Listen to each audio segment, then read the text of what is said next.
কাজ করতে হবে ঠিকই, কাজ মনকে বিপদ থেকে বাঁচায়, কিন্তু প্রার্থনা আর ধ্যানও সেই রকম দরকারি। সকালে আর সন্ধ্যায় অন্তত কিছুক্ষণের জন্যেও ধ্যানে বসা উচিত। এতে নৌকার হালের মতো কাজ দেবে। সন্ধ্যায় ধ্যানে বসলে সারা দিনের কাজের বিষয়ে আত্মচিন্তা করা যায়। মন্ত্র শরীরকে পবিত্র করে। ভগবানের নাম জপ করলে মানুষ পবিত্র হয়ে ওঠে। সেজন্য সব সময় তার নাম জপ করো। তুমি যদি ভগবানকে না ডাকো তাতে তার কি? তোমারই দুর্দশা বাড়বে।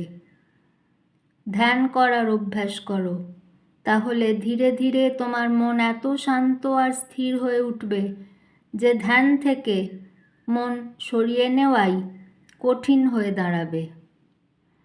কর্মফলকে কেউ এড়াতে পারে না, তবে ধর্মজীবন যাপন করলে সেখানে অল্প একটু কাঁটার খোঁচা খেয়েই পার পাওয়া যায়।